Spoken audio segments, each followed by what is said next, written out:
할렐루야.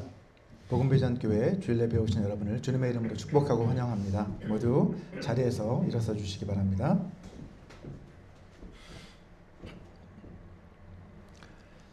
여호와를 찬송하라. 여호와는 선하시며 그의 이름이 아름다우니 그의 이름을 찬양하라. 우리 이 시간 선하시고 아름다우신 우리 주님의 이름을 다 함께 높여드리기 원합니다. 우리 먼저 다 함께 찬양하실 때 기쁨으로 찬양하겠습니다. 우리 마지막 날에 함께 찬양하겠습니다.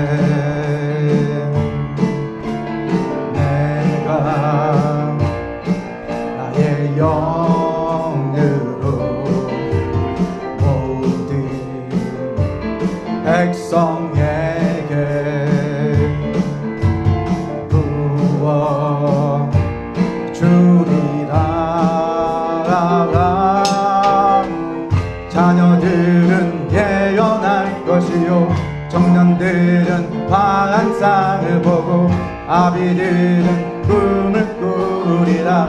주의 영이 임하면 자녀들은 예언할 것이요 청년들은 환상을 보고 아비들은 꿈을 꾸리라. 주의 영이 임하면 성령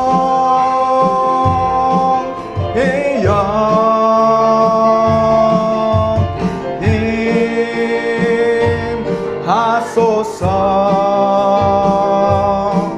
성령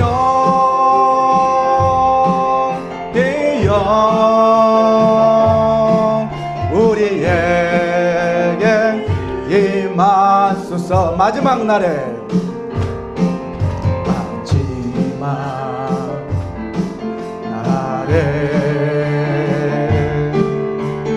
내가 나의 영으로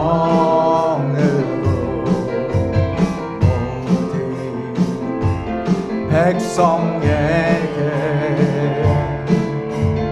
부어 주리라.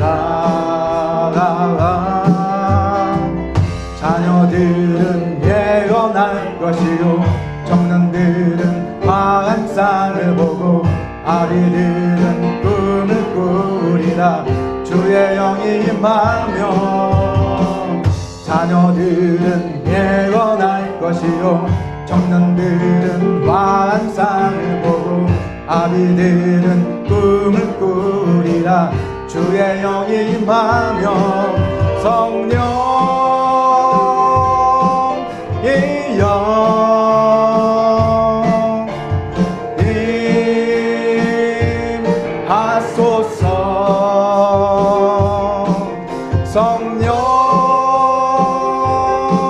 성령의 영 우리에게 임하소서. 성령이여 성령의 영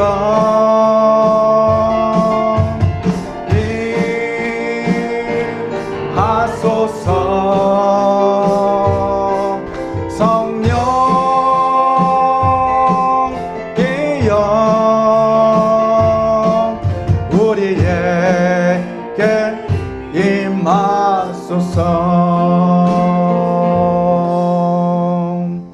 아멘. 우리 계속해서 밤이나 낮이나 라고 하는 찬양 우리 함께 고백하겠습니다.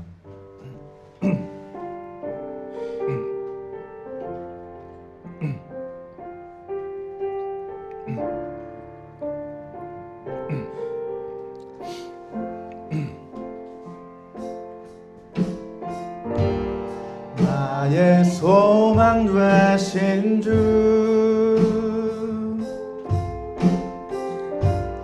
주를 바라보며 바라봅니다.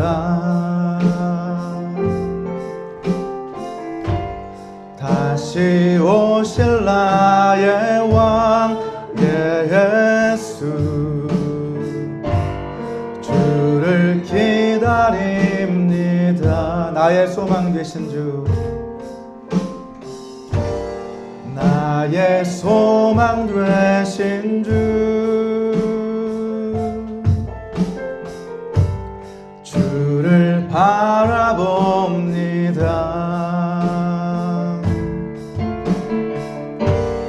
다시 오실 나의 왕 예수, 주를 기다립니다. 밤이나 낮이나 어제나 오늘도 영원히 주만 찬양해.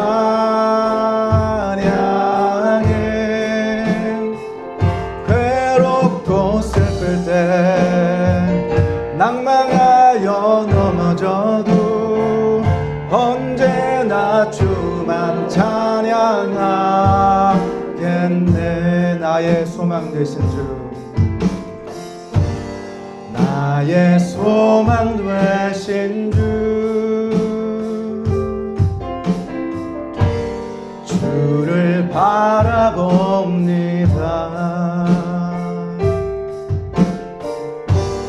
다시 오실 나의 왕 예수, 주를 기다립니다. 다시 한번 나의 소망 되신 주, 나의 소망 되신 주, 주를 바라봅니다.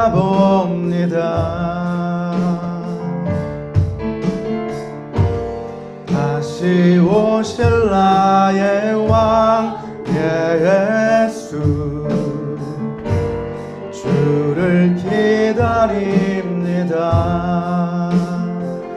밤이나 낮이나 어제나 오늘도 영원히 주만 찬양해.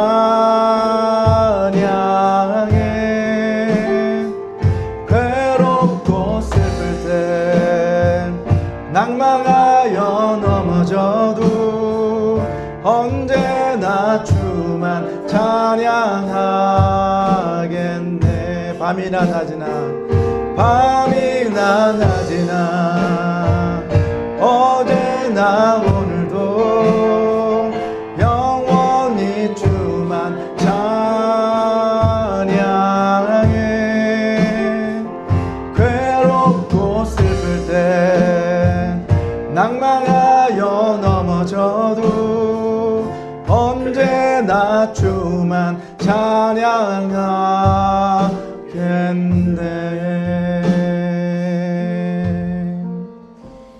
이것이 우리 모두의 고백이 되었으면 좋겠습니다. 우리 마지막으로 찬송가 182장 강물같이 흐르는 기쁨, 다 같이 기쁨으로 찬양하겠습니다.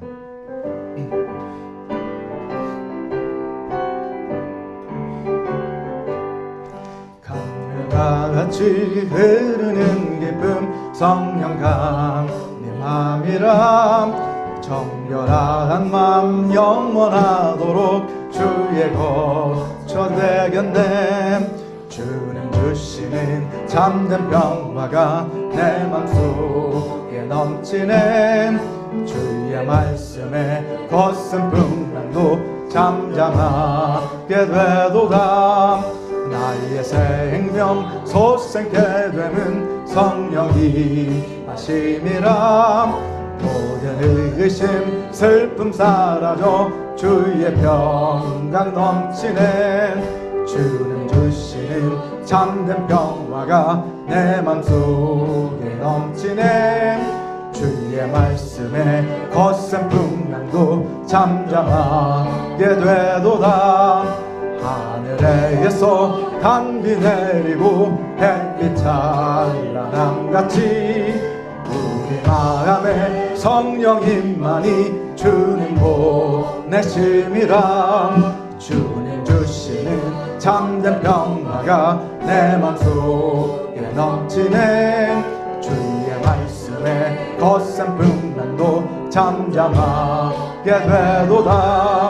생명시인에 넘쳐 흘러서 마른 광야 적시니 그의 열매 무르익어서 주수를 기다리네. 주님 주시는 참된 평화가 내 맘속에 넘치네. 주의 말씀에 거센 풍랑도 잠잠하게 되도다. 놀라우신 주의 은혜로 그의 얼굴 뵙겠네. 평화로운 안식처에서 영원토록 쉬겠네. 주님 주시는 참된 평화가 내 맘속에 넘치네. 주의 말씀에 거센 풍랑도 잠잠하게 되도다.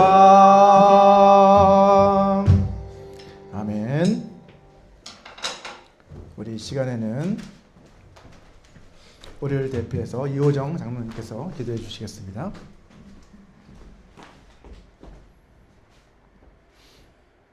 주님 주시는 한없는 은혜에 감사와 찬양과 영광을 돌려드리나이다.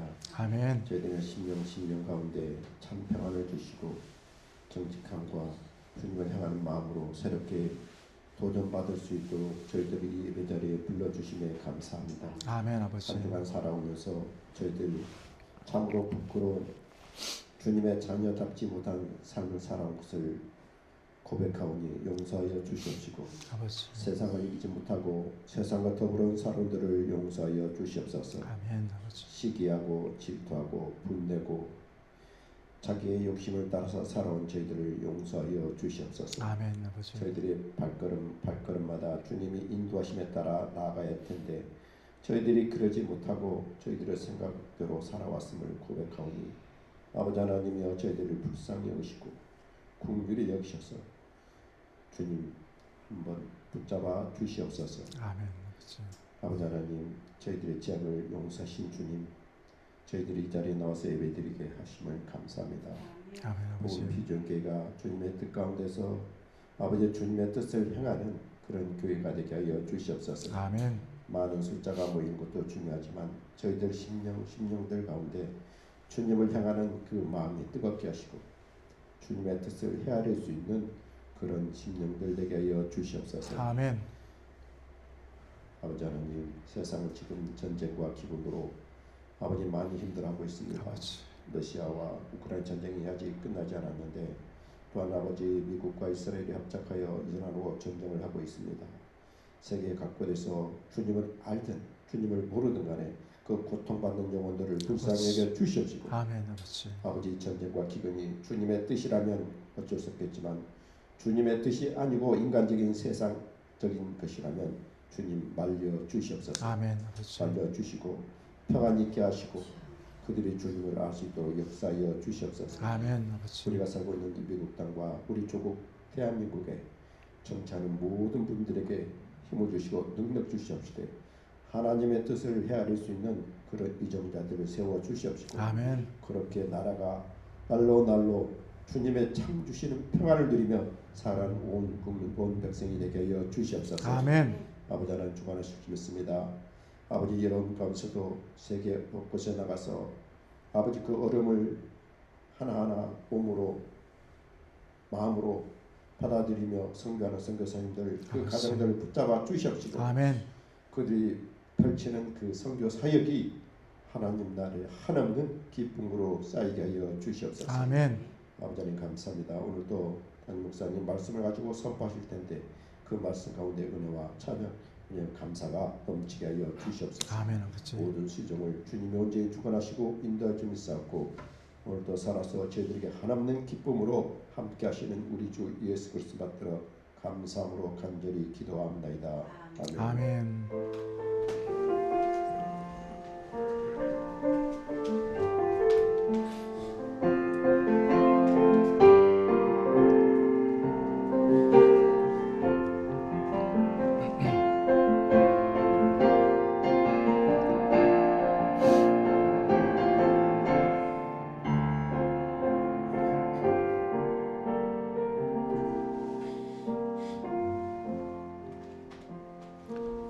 앉아 주시기 바랍니다.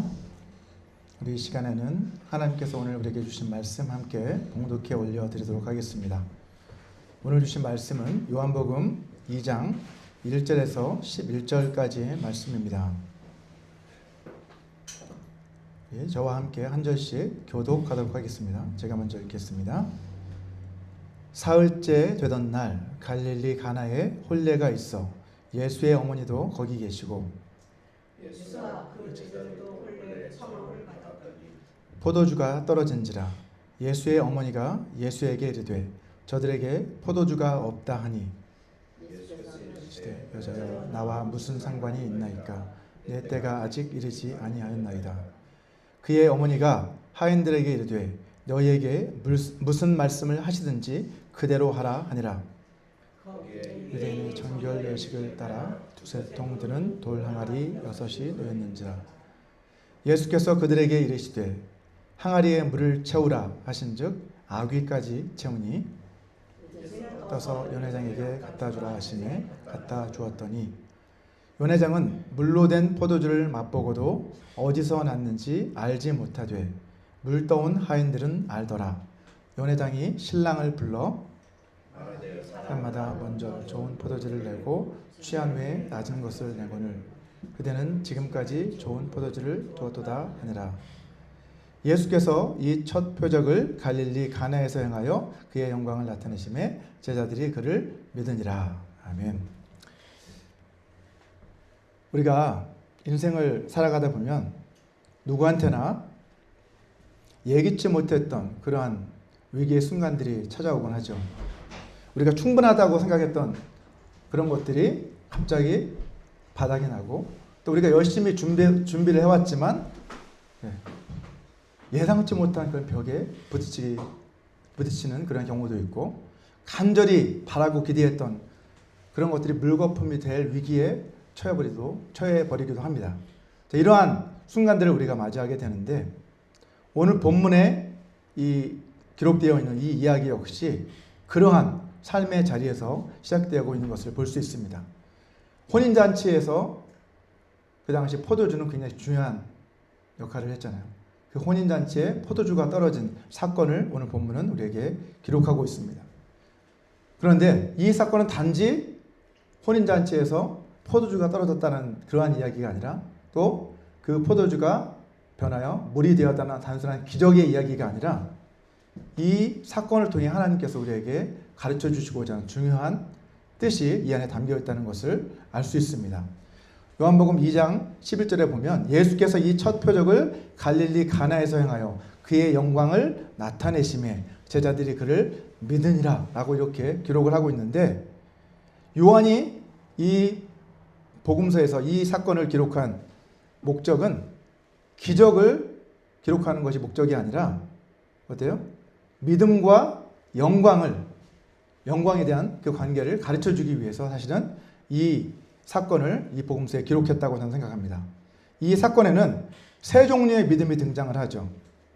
마리아의 신뢰하는 믿음, 그죠? 그리고 하인들의 순종하는 믿음, 그리고 제자들이 영광을 알게 되는 그러한 믿음에 대해서 오늘 이 본문은 이야기하고 있습니다. 이 세 믿음은 서로 합력하여 하나의 기적을 이루었고 그리고 그 기적은 예수님의 영광을 드러냅니다. 그리고 그 영광은 다시 더 깊은 믿음의 경지로 우리를 인도해 주는 것을 볼 수 있습니다. 이처럼 오늘 본문의 이야기는 사실은 믿음과 그 영광의 선순환에 관한 이야기라고 할 수 있습니다. 오늘 본문의 말씀을 통해서 믿음과 영광이 서로 어떤 관계가 있는지 어떻게 하면 우리의 삶 속에서 이러한 믿음과 영광의 선순환이 일어날 수 있는지 우리 함께 생각해보는 시간을 갖고자 합니다. 자, 본문을 우리가 자세히 살펴보면 흥미로운 그러한 정황이 눈에 들어옵니다. 본문 1절을 한번 보시면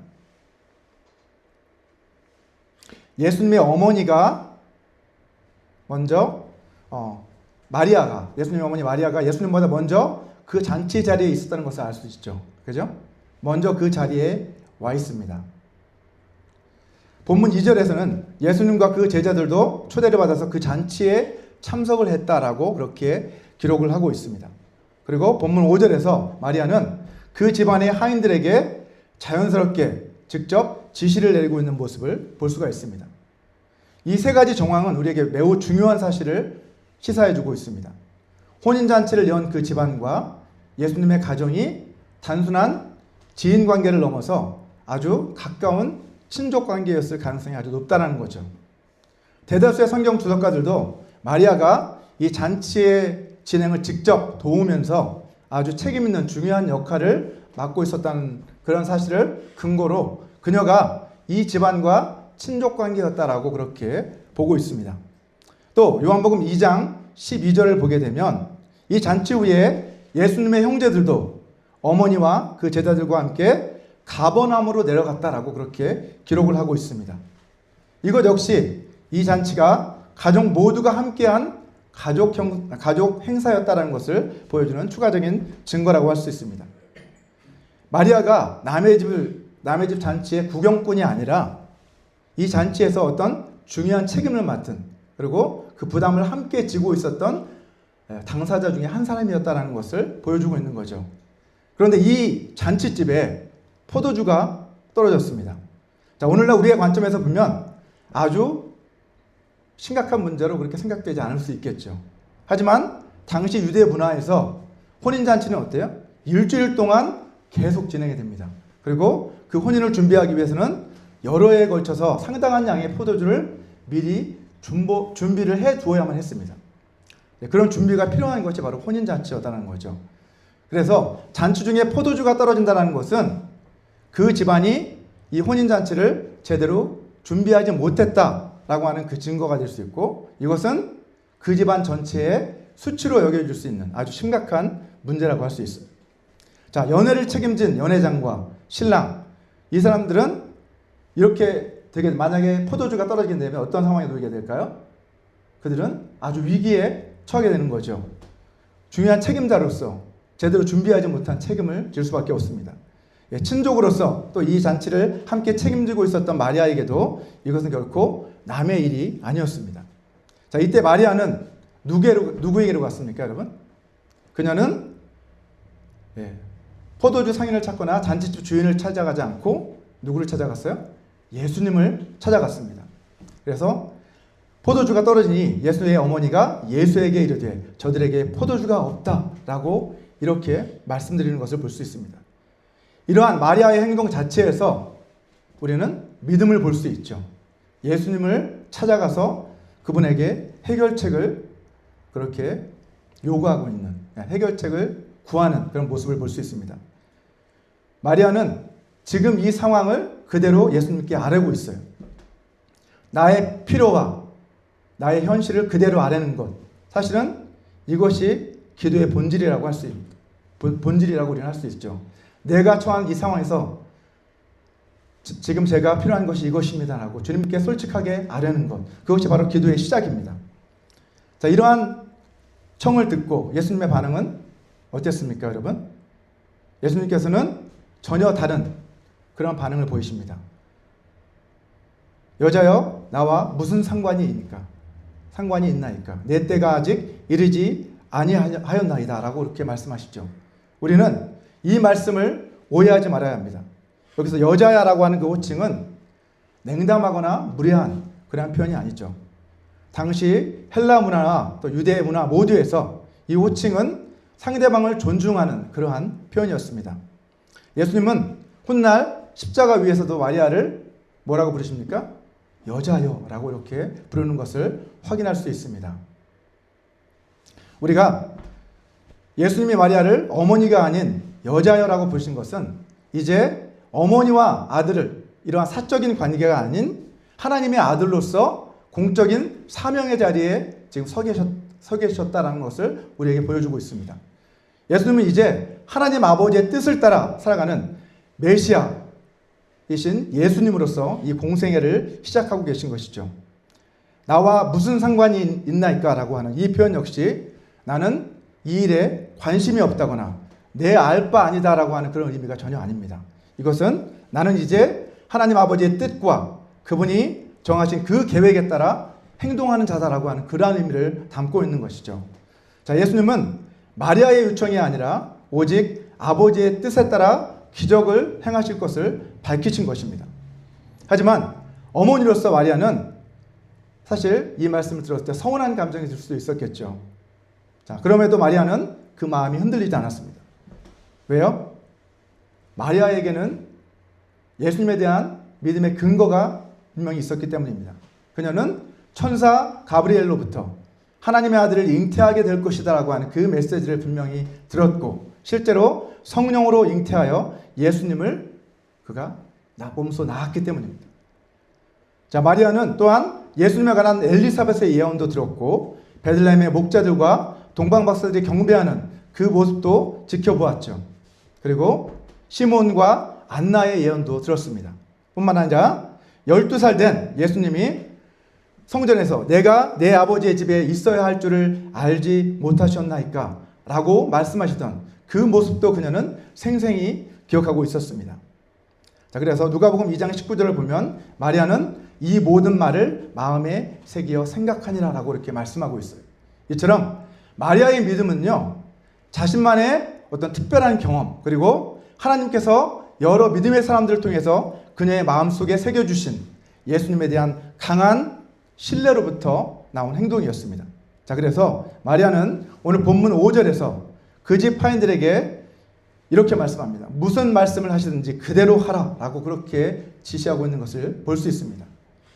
예수님이 아직 아무것도 행하지 않으셨을 때, 아무 변화가 없을 때, 거절처럼 들리는 그 말을 들은 그 상황에서도 마리아는 하인들을 준비시키는 것을 볼 수 있습니다. 우리가 결과를 보기 전에, 또 이해하기 전에 먼저 신뢰하는 것, 그것이 바로 신뢰하는 믿음입니다.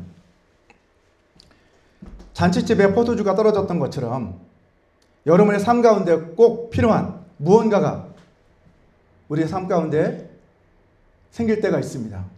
물질이 떨어지는 때가 있고, 또 우리의 건강에 문제가 생기는 때가 있고, 우리의 희망이 사라지고 없어져 버리는 때가 있습니다. 우리가 해결하지 못하는 그러한 문제들을 우리가 만났을 때 그 문제 앞에서 우리도 주저하지 말고 마리아처럼 그 문제를 가지고 누구에게로 나아가야 돼요? 바로 예수님께로 나아가야만 합니다. 자, 우리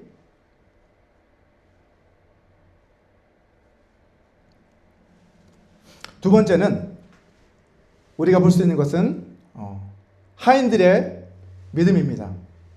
순종하는 믿음을 가지고 하인들은 예수님의 말씀에 순종을 했죠. 마리아의 믿음이 기적의 문을 열었다고 한다면 하인들의 믿음은 기적의 통로가 되었습니다. 여기서 우리는 중요한 질문 한 가지를 던져야만 합니다. 예수님은 왜 이 돌 항아리에 물을 채워놓는 정결 예식에 쓰는 그 돌 항아리에 물을 채우라고 그렇게 지시를 하셨을까요?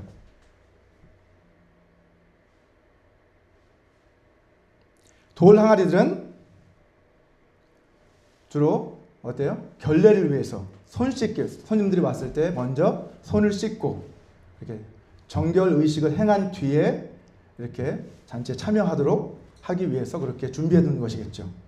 당시 유대인들의 토기는 부정함이 토기 속으로 스며든다라고 그렇게 여겼기 때문에 이렇게 돌로 만든 항아리를 준비해 두었다고 합니다.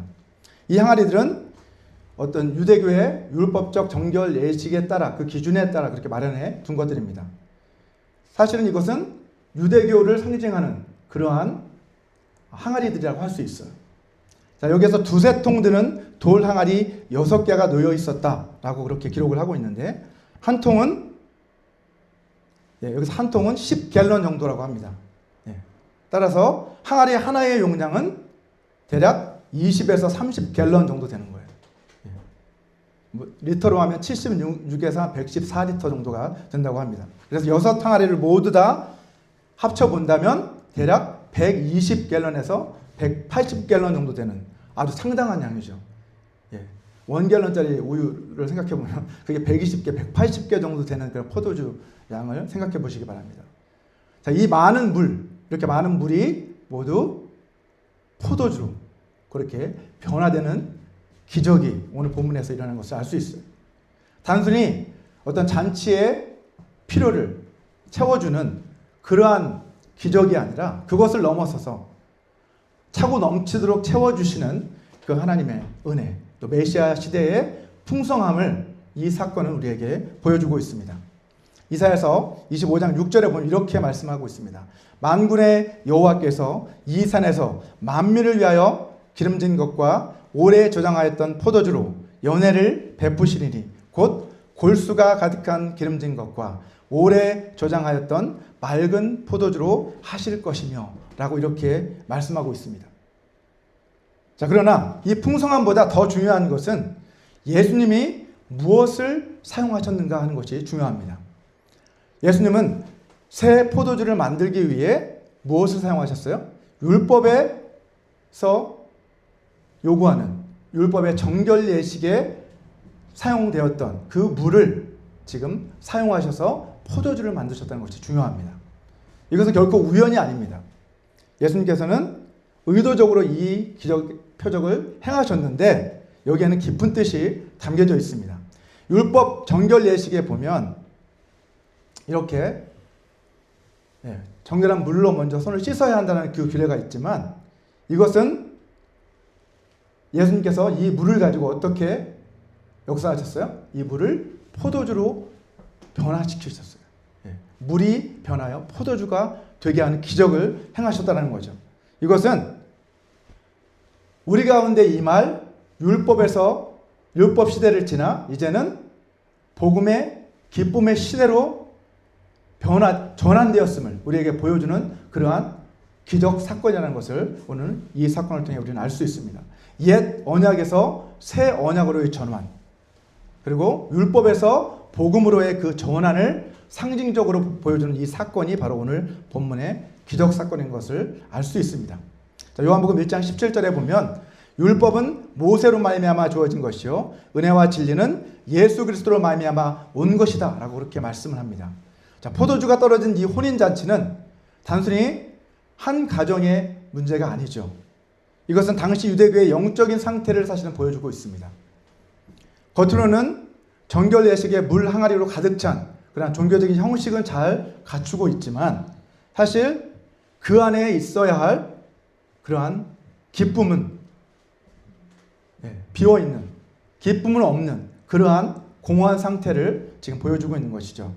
겉으로는 거룩하고 경건해 보이지만 실상 생명의 기쁨을 잃어버린 유대교의 실상을 오늘 본문의 사건은 우리에게 보여주고 있습니다. 자, 예수님은 정결 예식에 사용하는 이 물을 포도주로 바꿔주세요. 그리고 율법의 그 종교 자리에 머물고 있었던 이스라엘에게 이제 무엇을 가져다 주시는 거예요? 이러한 기적 사건을 통해서 그들에게 생명과 기쁨을 가져다 주시는 것을 볼 수 있습니다. 자, 우리가 여기에서 또 한 가지 주목할 사건이 있습니다. 이 혼인잔치의 주인공은 사실 누굽니까? 혼인잔치에서 보통 주인공은 누가 되어야 돼요? 신랑과 신부잖아요. 그죠? 근데 사실은 이 사건에서의 주인공은 누가 되셨어요? 바로 예수님이시라는 거죠. 포도주가 떨어진 이 문제를 해결해야 할 책임이 사실은 신랑에게 있지만 이 문제를 누가 해결하는 것을 볼 수 있습니까? 예수님께서 바로 이 문제를 해결해 주시는 것을 볼 수 있습니다. 이 사건에 있어서 주인공은 마리아도 아니고 하인들도 아니고 또 신랑도 아니라는 거죠. 이 사건의 주인공은 바로 진정한 주인은 예수님이시라는 것을 우리는 알 수 있습니다. 요한은 이 사건을 통해서 예수님께서 바로 이 잔치의 주인공이시다. 그리고 더 나아가서 우리 인생 전체의 주인공이시고 주인이시다라는 것을 분명하게 우리에게 보여주고 있습니다. 자, 이제 예수님 하인들에게 이렇게 명령하십니다. 2장 7절을 보시면 예수께서 그들에게 이르시되 항아리에 물을 채우라 라고 그렇게 지시하시니까 그들이 어디까지요? 아귀까지 채웠다라고 성경은 말씀하고 있어요. 예수님은 물을 채우라 라고 이렇게 말씀하셨는데 포도주가 필요한 그 잔치의 자리에 물을 채워라 라고 하시는 것은 사실 상식적으로 봤을 때는 어때요? 지금 그 순간에 불필요한 행동으로 여겨질 수 있습니다. 자, 그럼에도 불구하고 하인들은 그 말씀에 순종합니다. 자, 그것도 어디까지 순종했어요? 아귀까지 가득 채우는 것을 볼 수 있습니다. 의심도 들었을 것 같습니다. 제 입장이라고 한다면 지금 이 상황을 하인들도 알았을 거 아니에요. 그죠? 이 돌아가고 있는 상황을, 포도주가 떨어진 상황을 누구보다 잘 알고 있었을 텐데 갑자기 결례에 쓰는 그 항아리에 물을 채우라 라고 지시하시니까 아마 황당했을 것 같아요. 하지만 그들은 끝까지 그 말씀에 순종해서 물을 채우는 것을 볼 수 있습니다. 그래서 우리는 순종은 믿음의 표현이라고 그렇게 말씀하고 있는 거죠. 그들의 행동은 바로 믿음의 순종이었습니다. 자, 두 번째 명령은 어떤 명령이었어요? 이제는 떠서 연회장에게 갖다 주어라 라고 이렇게 말씀하십니다. 자, 그 당시에 잔치에서 사용되는 그러한 포도주를 담는 용기가 어떤 모양이었냐면 암포라라고 불리는 그러한 용기였는데 아주 목이 좁은 그러한 용기에다가 이렇게 포도주를 담아서 이렇게 서빙을 했다고 하는데요. 예. 사실 그 내용물을 따라보지 않으면 그 안에 뭐가 담겼는지 알 수 없는 구조입니다. 예. 그래서 하인들은 아마도 물을 채울 때까지도 전혀 이 기적 사건을 알아채지 못했을 거고, 물을 거기에 부어서 그 암포라라고 하는 그 그릇에 담아서 연회장에게 갖다 줄 때까지도 사실은 물이 변해서 포도주가 되었다는 것을 알지 못했을 거예요. 그죠? 만약 그들이 물이 이미 포도주로 변한 것을 알았다라고 한다면 어떤 반응을 보였을까요? 저 같으면 아마 난리법석을 피웠겠죠. 그죠? 예. 예수님이 행하신 그 기적을 두 눈으로 목격했다고 한다면 그 즉시 주인에게 알리고 사람들에게 이 놀라운 소식을 알렸겠죠. 예, 너무나도 놀라운 일이 벌어졌다라고 막 소리치며 아마 알렸을 것입니다. 하지만 그들은 그렇게 하지 않았어요. 하인들은 어떠한 일이 벌어졌는지도 모르고 그냥 예수님이 말씀하시니까 그 물을 떠서 연회장에게 갖다 준 것입니다. 만약 그 물이 포도주로 변하지 않았다라고 한다면 어떤 일이 벌어졌을까요? 여러분, 연회장이 가서 이게 포도주인 줄 알고 마셨는데 물이었다라고 한다면 잘못될 경우에는 사실은 고스란히 이 하인들이 그죠? 책임을 질 수도 있는 그러한 상황이 벌어질 수도 있어요. 하지만 어찌된 이유에서든지 그들은 예수님이 말씀하신 그 말씀에 순종해서 그냥 그대로 순종하는 모습을 우리는 볼 수 있습니다. 여기서 우리는 중요한 진리를 하나 발견하게 됩니다. 이 사건에 있어서 우리는 하인들의 믿음이 참 대단하다라고 이렇게 생각해서는 안 된다는 거죠. 사실 이 이야기의 핵심은 뭐예요? 그들의 순종을 통해서 예수님께서 놀라운 역사를 행하신다는 것이지, 이들의 믿음이 대단하다라는 것이 사실은 초점이 아닙니다. 사실 이 기적 사건의 주인공은 누구시라고요? 예수님이라는 거죠. 이 기적의 주인공은 예수님이시기 때문에 하인들은 다만 그 기적을 우리에게 보여주기 위한 하나의 통로의 역할을 감당하고 있는 것입니다. 자, 연회장의 입에서 이제 어찌 이렇게 좋은 포도주를 남겨두었느냐라는 이 칭찬이 터져나올 때 하인들은 어떤 생각이 들었을까요? 자신들은 분명 물을 떠서 연회장에 갖다 주었는데 이 연회장이 가장 좋은 포도주를 어찌 지금까지 남겨두었냐라고 하는 이러한 이야기를 할 때 이들도 놀랐을 거예요. 제 생각은 그렇습니다. 분명 물을 퍼담았을 뿐인데 어떻게 포도주가 되었을까? 이 사람들도 의아했을 것입니다.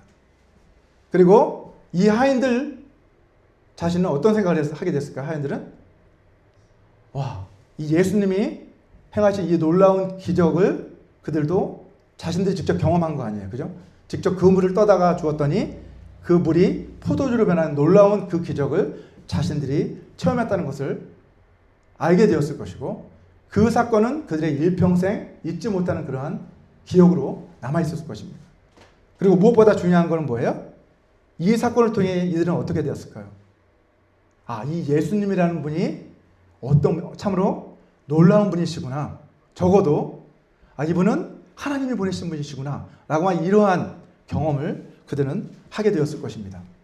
자, 그렇다면 이 물이 포도주로 변화된 것은 정확히 언제였을까요, 여러분? 언제 물이 포도주로 변화되었을까요? 우리 성경 본문은 그 순간이 언제인지 우리에게 말씀해주고 있지 않습니다. 하지만 구절을 보시면, 본문 구절을 보시면 이렇게 말씀합니다. 연회장은 물로 된 포도주를 맛보고도 어디서 났는지 알지 못하되 물 떠온 하인들은 알더라. 그러니까 연회장이 신랑을 불렀다라고 기록을 하고 있어요. 자, 연회장은 물로 된 그 포도주를 맛보고 라고 이렇게 말씀하고 있어요. 자, 그 말은 뭐예요? 연회장에게 전달되는 그 시점에는 적어도 이미 그 물이 포도주로 변해 있었다라는 것을 우리는 알 수 있습니다. 자, 그래서 많은 주석가들은 하인들이 이 항아리에서 그 물을 떠서 이 포도주를 담는 그 용기에 부어서 이제 연회장에게 가져가는 그 과정에 아마 이러한 변화가 일어났지 않았을까라고 그렇게 보고 있습니다. 저도 그렇게 생각을 합니다. 하인들은 그냥 물을 부어서 그것을 가지고 연회장에게 갖다 주었는데 그 과정에서 이러한 변화가 일어나는 것이죠. 자, 이 기적을 그들이 이미 변화된 포도주를 가지고 갖다 준 것이 아니라 어떻게 해요? 예수님의 그 말씀에 순종해서 그냥 물을 연회장에게 갖다 준 거예요. 이것이 바로 믿음이라고 할 수 있는 거죠.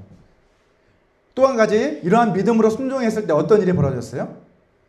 연회장은 어떻게 이러한 좋은 포도를 지금까지 남겨두었냐라고 하는 놀라는 그 경험을 했지만 이 기적의 내막이 어떤지를 누가 잘 알고 있습니까? 하인들이 알고 있다는 거죠. 연회장도 알지 못하고 신랑도 알지 못하지만 누가요? 그 하인들은 예수님이 행하신 이 놀라운 기적이 어떻게 이루어졌는지를 누구보다도 잘 알고 있었고 그 기적의 사건에 동참하는 그러한 영광을 누릴 수 있게 되었다는 거죠. 이렇게 믿음으로 우리가 주님의 말씀에 순종할 때에 우리는 기적을 우리의 삶 가운데 체험할 수 있게 되는 것이죠. 자, 여기에서 우리는 하인들과 우리들 사이에 그 차이를 한번 생각해 볼 필요가 있습니다. 자, 하인들은 예수님의 말씀을 직접 두 귀로 들었잖아요. 그죠? 그 명령을 들었어요. 이 물을 떠서 항아리에 물을 채우고 이 물을 떠서 연회장에게 갖다 주라 라고 하는 그 말씀을 직접 들었어요. 하지만 우리는 어떻습니까, 여러분? 예수님으로부터 직접 그 음성을 듣는 것이 아니라 이제 우리는 어떻게 하나님의 뜻을 깨닫게 되죠? 여러분, 이제 우리는 우리 안에 내주하시는, 우리 안에 거하시는 성령님을 통해, 그 성령님의 음성을 통해 우리는 하나님의 뜻을 깨닫는 그런 삶을 저희는 살아가고 있습니다. 하인들이 예수님의 음성을 직접 듣고 순종했던 것처럼 이제는 우리들은 어때요? 우리 안에 거하시는 성령님을 통해 예수님의 음성을 듣게 된다는 것이죠. 그래서 마찬가지라는 거예요. 그 음성을 들을 때, 하나님의 말씀을 들을 때 우리가 그 말씀에 순종하느냐 순종하지 않느냐는 우리의 선택에 달려있다는 거죠. 이처럼 여러분, 기적은요 먼저 우리의 머리로 이해되고 나서 그렇게 일어나는 것이 아니라 어때요? 하나님의 말씀을 들었을 때, 그 말씀을 듣고 먼저 순종했을 때에 우리의 삶 가운데 기적이 일어나는 것을 성경은 우리에게 가르쳐주고 있습니다. 여러분, 때로는 하나님의 말씀이 우리에게 들려오는데 여러 가지 환경을 통해서, 사람들을 통해서, 또 성령의 음성을 통해서 여러 가지로 우리에게 들려옵니다. 그런데 그 말씀이 우리의 상식에 맞지 않을 때가 있어요. 그죠? 우리의 이성으로 이해가 되지 않을 때도 있어요. 심지어는 굉장히 그 말씀이 불합리하게 여겨지는 그런 순간들도 있습니다. 내 안에 분명히 성령님이 이렇게 말씀하시는 것 같은데 내가 봐서는 이건 아닌 것 같은데 막 이런 생각이 들 때도 있어요. 사실은 저 사람을 용서해라 라고 하시는데 저 사람을 용서받으면 안 될 것 같아요. 어떻게 하나님이 저런 사람을 용서하라고 하시지? 이런 생각이 들 때가 있어요. 내가 섬겨라 라고 하시는데 지금은 내가 섬길 때가 아니라 섬김을 받아야 할 때 같은데 섬기라고 하실 때가 있고, 헌신하라고 말씀하시는데 또 순종하라고 말씀하시는데 그렇게 하면 내가 너무 손해보는 것 같이 그렇게 느껴질 때가 있지 않습니까? 하나님의 말씀대로 살아가려고 생각해보면 이렇게 하면 내가 너무 손해보는 거 아니야? 너무 이거 어리석은 사람처럼 보이지 않을까? 이런 생각이 들 때도 있어요. 예. 하지만 오늘 본문의 사건을 통해서 하나님은 이렇게 말씀하십니다. 하인들처럼 자기의 이성으로 이해가 되지 않는 그 순간에 아귀까지 채우는 그러한 순종을 하나님 앞에 드릴 때에 하나님의 기적은 그러한 순종을 통해 우리 가운데 일어나게 된다는 것이죠. 순종은 기적의 결과가 아닙니다. 뭐예요? 순종은 기적의 통로인 것이죠. 우리가 순종했을 때 기적이 일어나는 것이지 기적을 보고 순종하는 것이 아니라는 거죠. 자, 마지막으로 우리가 이 본문의 사건에서 볼 수 있는 세 번째 믿음은 제자들의 믿음입니다. 앞에서 마리아의 믿음과 하인들의 믿음에 대해서 우리가 살펴봤다면 가장 중요한 것은 뭐예요? 이 사건을 누구를 위해서 예수님께서 행하셨을까요? 바로 제자들을 위해서 했다라고 오늘 본문은 우리에게 말씀하고 있습니다. 자, 연회장은 이 포도주를 맛보고 나서 감탄을 합니다. 사람마다 대회는 먼저 좋은 포도주를 다 이렇게 잔치해서 내놓고 그 다음에 사람들이 막 취하면 어때요? 나중에는 조금 그보다 떨어지는 포도주를 내는 것이 일반적이다 라고 이렇게 이야기합니다. 그게 보통 사람들이 하는 그런 사람들의 풍습이라는 거죠. 그럴 수밖에 없잖아요. 그죠? 취했을 때 좀 약간 떨어지는 포도주를 내놓으면 잘 알지 못하잖아요. 이미 취했기 때문에. 자, 이것은 아주 중요한 의미를 담고 있습니다. 세상의 방식은 그렇다는 거예요. 처음에는 사람들의 눈에 좋아 보입니다. 그죠? 하지만 시간이 갈수록 어떻게 돼요? 마치 질이 떨어지는 포도주를 내놓는 것처럼 처음에는 이게 너무나 좋아 보이고 세상 것이 좋아 보이고 이렇지만 시간이 갈수록 그것은 낡아져가고 썩어져가는 것일 뿐이다라고 성경은 우리에게 분명하게 가르쳐주고 있습니다. 여러분, 세상이 주는 기쁨이 그렇다는 거예요. 처음에는 굉장히 만족스럽고 너무나 쾌락을 주고 너무 좋아 보이지만 결국 거기에 따른 대가를 치르게 되고 나중에는 허무함만이 남는 그것이 바로 세상이 주는 만족과 기쁨이라는 것을 성경은 우리에게 가르쳐주고 있습니다. 하지만 예수님이 우리에게 주시는 기쁨은 어때요? 처음에는 우리의 헌신을 요구하고 섬김을 요구하고 이러다 보니까 좋아 보이지 않지만 결국 나중에는 우리에게 얼마나 귀한 것을 우리에게 주고 약속하고 있습니까? 오늘 본문의 사건처럼 물이 변하여 아주 좋은 극상품 포도주를 만들어 주신 것처럼 하나님의 축복은 그렇다라는 것이죠. 오늘 본문의 사건이 우리에게 가르쳐주고 있는 또 한 가지의 의미는 바로 저는 그거라고 생각합니다.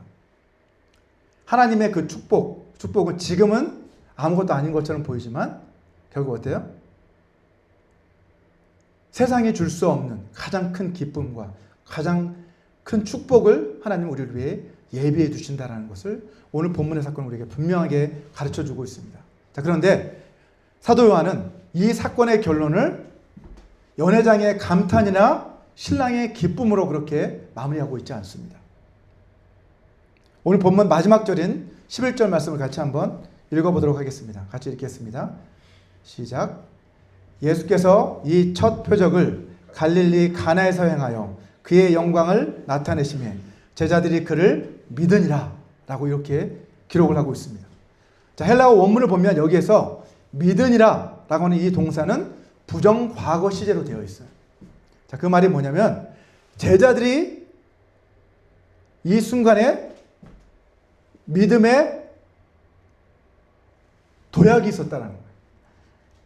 이때 비로소 믿음을 처음으로 믿게 되었다는 의미가 아니라 사실 이 부정과거의 의미는 이 순간이 결정적인 어떤 전환점이 되었다라는 그런 의미를 담고 있다는 거예요. 그를 믿으니라, 비로소 그를 믿게 되었다 이게 아니라 그를 믿었다는 믿음의 예수님을 믿는 그 믿음의 전환점이 바로 이 순간이었다라고 이렇게 말씀하고 있는 것이죠. 그들은 이미 예수님을 믿고 따르고 있었잖아요. 그런데 이 표적 사건을 통해서 어떻게 된 거예요? 그들의 믿음이 더욱 확고하게 뿌리를 내렸다라고 성경은 우리에게 말씀하고 있는 것입니다. 자, 그래서 요한은 이 사건을 기적이라고 이렇게 부르지 않고 뭐라고 부르고 있어요? 표적. 헬라어로는 세메이온, 영어로는 사인. 이렇게 표현을 하고 있는 것을 볼 수 있습니다. 자, 사인이라는 거죠. 사인. 기적, 미러클과 표적, 사인. 이 둘 사이의 차이는 무엇입니까, 여러분? 기적은 말 그대로 기적이에요. 미러클. 아주 초자연적인, 일반적인 우리 상황에서는 볼 수 없는 그런 아주 놀라운 사건을 가리켜서 기적이라고 우리 부르잖아요. 하지만 표적은 뭡니까? 표적이라고 부를 때는 그런 놀라운 사건이긴 하지만 그 안에 의미가 담겨 있다는 거죠. 이 예수님이 이 기적을 행하신 그분이 어떤 분이신지를 보여주는 하나의 사인. 그래서 사인이라고 하는데 하나의 사인과도 같은 것이 뭐예요? 표적이라는 거예요. 자, 요한복음에는 이러한 사인들, 예수님이 어떤 분이신지를 보여주는 그러한 사인들이 총 7개가 나오는데 오늘 본문의 사건은 그 가운데 첫 번째 표적이라는 것이죠. 자, 요한은 이 구절을 통해서 예수님이 이 표적을 행하신 목적이 무엇인지를 분명히 말씀하고 있습니다. 그 목적은 뭐예요? 자신의 영광을 드러내시고 거기서 멈추지 않고 그 자신의 영광만 드러내는 것이 아니라 그 영광을 드러내신 목적이 뭐예요? 그 영광을 봄으로써 누가? 제자들이 믿음을 갖게 하시기 위해서 이 표적을 행하셨다라고 분명하게 말씀하고 있습니다. 자, 그런데 이것은 요한복음 전체의 목적과도 일맥상통하는 목적입니다. 자, 요한복음 20장 31절 말씀을 우리 같이 한번 읽어보겠습니다. 시작. 오직 이것을 기록함은 너희로 예수께서 하나님의 아들 그리스도이심을 믿게 하려 함이요 너희로 믿고 그 이름을 힘입어 생명을 얻게 하려 함이니라 라고 말씀합니다. 요한이 이 복음서를 기록한 목적이 예수께서 하나님의 아들이심을 제자들이 또 우리들이 믿게 하기 위해서 기록했다라고 분명하게 목적을 밝히고 있다는 거죠. 이 목적과 마찬가지로 오늘 본문의 이 표적 사건 역시 마찬가지 이야기를 하고 있잖아요. 제자들이 이를 보고 예수님을 믿었다라고 분명하게 기록하고 있는 것을 볼 수 있습니다. 이처럼 우리는요, 믿음과 영광의 관계에 대해서 깊이 이해할 필요가 있습니다. 예수님은 나사로를 살리기 전에 마르다에게 이렇게 말씀을 하셨습니다. 요한복음 11장 40절에 보면 이렇게 말씀하십니다. 예수께서 이르시되 내 말이 내가 믿으면 하나님의 영광을 보리라 하지 아니하였느냐. 이렇게 말씀하셨습니다. 믿으면 어떻게 된다고요? 영광을 보리라 라고 이렇게 말씀하셨어요. 하나님의 영광은 무엇을 통해서만 볼 수 있다고요? 믿음의 눈을 통해서만 볼 수 있다라고 분명하게 말씀하고 계십니다. 자, 그런데 오늘 본문에서 요한은 이 영광을 본 그 제자들의 믿음은 이제 어떻게 되었다고 이야기합니까? 그 믿음이 확고하게 뿌리를 내리게 되었다. 이렇게 선언하고 있습니다. 자, 이것이 우리 신앙의 성장의 과정입니다. 우리는 오늘 본문의 사건을 통해서 마리아와 하인들의 믿음에 대해서 살펴봤어요. 그죠?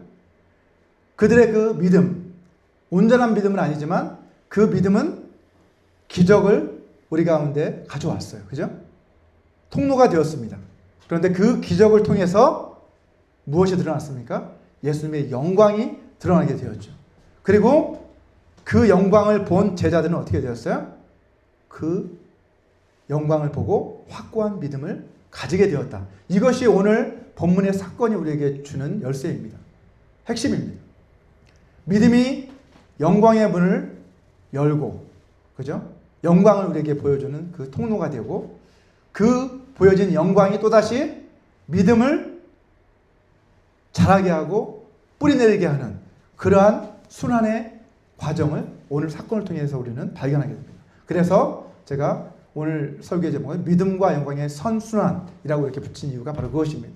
우리의 삶은 믿음을 가지고 예수님께로 나아감으로 하나님의 영광을 보게 되고 그 영광을 경험함을 통해서 다시 더 깊은 믿음의 경지로 나아가게 되는 이러한 순환이 우리의 삶 가운데 일어나게 될 때 우리는 비로소 예수님이 원하시는 그러한 삶을 계속해서 살아나갈 수 있고 마지막 그 영광의 자리에 설 수 있게 된다는 것을 성경은 우리에게 분명하게 가르쳐주고 있습니다. 여러분은 지금 믿음으로 예수님의 영광을 바라보고 계십니까? 여러분의 일상의 삶 속에서 또 여러분이 속한 그 공동체 안에서 예수님께서 어떤 일을 행하시는지 그 영광의 그 역사들을 믿음으로 여러분들은 바라보고 계십니까? 영광을 아는 그 믿음은 오늘 현재에 안주하지 않습니다. 그 영광을 아는 그 믿음은 이제 계속해서 더 큰 영광을 향해 더 깊은 그 영광의 자리로 계속해서 우리를 인도해 주신다라고 성경은 우리에게 가르쳐주고 있습니다. 오늘 본문의 이야기 속에서 우리는 세 가지 믿음의 형태를 살펴보았습니다. 첫 번째는 예수님을 신뢰한 마리아의 믿음을 살펴봤고요. 또 한 가지는 예수님께서 말씀하시자 전적으로 순종했던 하인들의 믿음을, 그리고 마지막으로 예수님께서 행하시는 이 표적을 보고 예수님이 나타내신 그 영광의 표적을 보고 더 큰 믿음의 단계로 나아가는 제자들의 믿음을 우리가 함께 살펴봤는데, 이러한 믿음들은 각각 어때요? 우리의 공동체 안에서 또 우리의 삶 가운데서 따로따로 떨어진 것이 아니라 어떤 사람들은 이렇게 하나님의 말씀을 순종하는 그런 믿음이 있는가 하면 하나님 앞에 기도로 나아가서 공동체의 필요를 위해 기도하는 사람이, 믿음을 가지고 기도하는 사람들이 있는가 하면, 또 이렇게 공동체 안에서 일어나는 그러한 놀라운 하나님의 기적을 체험하고 곁에서 바라보면서 그것을 보고 믿음 안에 확고히 뿌리를 내려가는 그러한 사람들도 있다는 것을 오늘 본문의 사건은 우리에게 분명하게 가르쳐주고 있습니다. 이처럼 믿음과 영광의 그러한 선순환은 이 가나의 혼인잔치에서 끝나지 않고 계속해서 우리의 삶 가운데서 계속해서 이어지고 있습니다.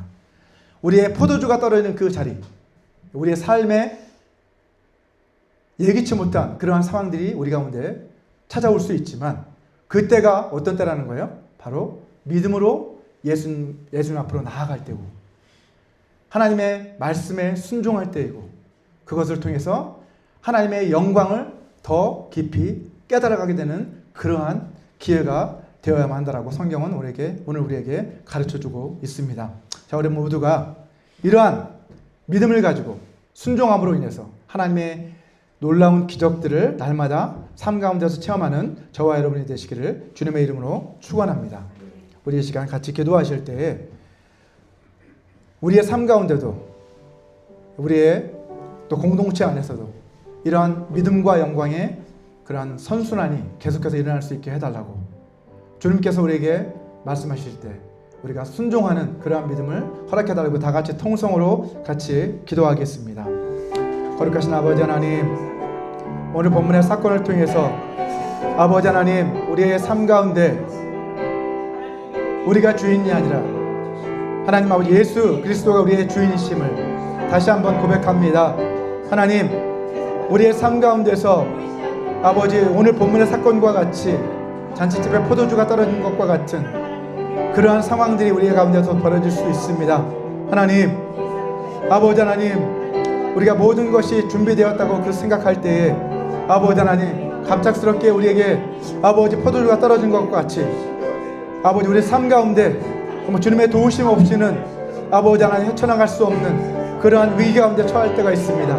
하나님, 저희들 그 위기의 순간에 아버지 우리의 방법이나 생각이 아니라 정말 주님을 바라보며 주님 앞으로 나아가 아버지 하나님, 마리아가 했던 것처럼 이 문제를 가지고 주님께로 나아갈 수 있는 믿음을 허락하여 주시옵소서.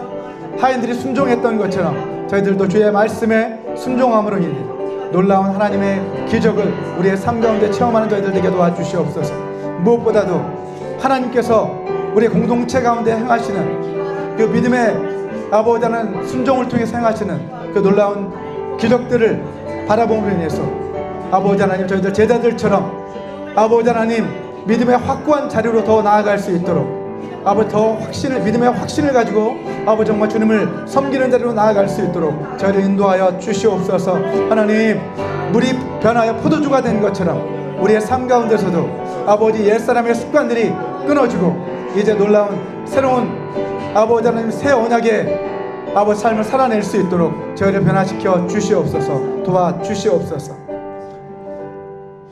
은혜가 풍성하신 아버지 하나님, 오늘 가나의 혼인잔치에서 주님께서 행하신 이 첫 번째 표적을 통해 우리에게 믿음과 영광의 그 관계가 무엇인지를 깨닫게 해주시니 감사합니다. 우리에게도 주님을 신뢰하는 믿음을 허락해 주시고 주의 말씀에 순종하는 믿음을 허락해 주시고 주님의 그 기적과 표적을 경험함으로 인해서 주님의 영광을 알아가는 그러한 믿음을 우리 가운데도 허락하여 주시옵소서. 주님이 역사하시는 그 놀라운 일들을 통해서 주님의 영광을 바라보는 눈을 우리 가운데 열어주시고 그 영광을 바라봄으로 인해서 우리가 더 성숙한 믿음의 경지로 나아갈 수 있도록 인도하여 주시옵소서. 오늘도 우리에게 구원의 은혜를 베풀어 주시고 우리 삶의 모든 필요를 공급해 주시는 주님의 그 은혜에 감사해서 이 물질을 주님 앞에 올려드립니다. 기뻐 받아 주시옵소서. 주님 나라 영광을 위해서 사용하여 주시옵소서. 예수님의 이름으로 기도했습니다. 아멘. 우리 시간 다 같이 자리에서 일어나셔서 마지막 결단의 찬양 다시 복음으로 함께 부르시고 축도로서 예배를 마치도록 하겠습니다.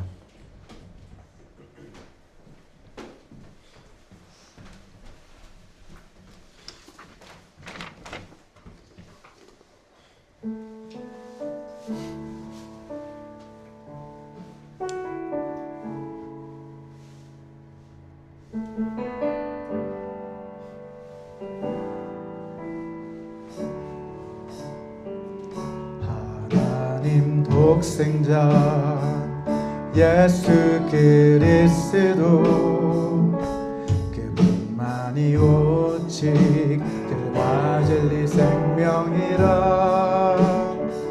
세상 다 변하고 사람들 변해도 나에겐 복음 십자가뿐이라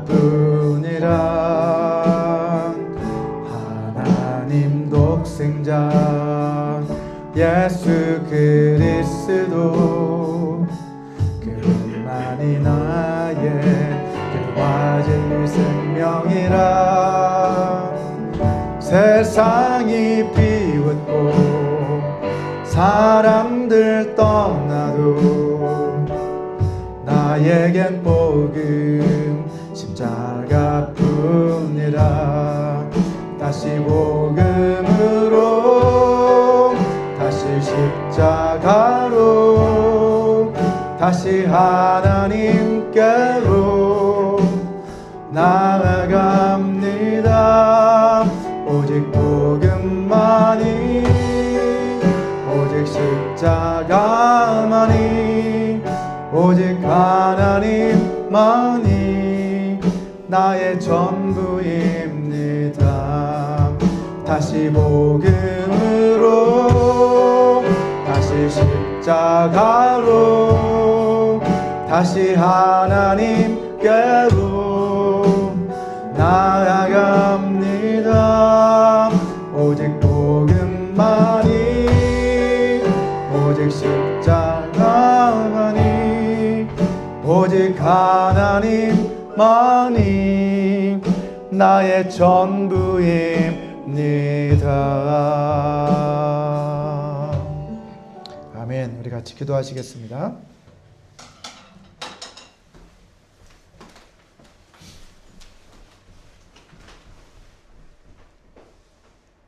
지금은 주 예수 그리스도의 은혜와 하나님의 사랑과 성령 하나님의 교통하심이 날마다 삶 가운데 믿음과 영광의 선순환이 일어나기를 소망하는 모든 사람들에게 영원히 함께 하시기를 간절히 축원하옵나이다.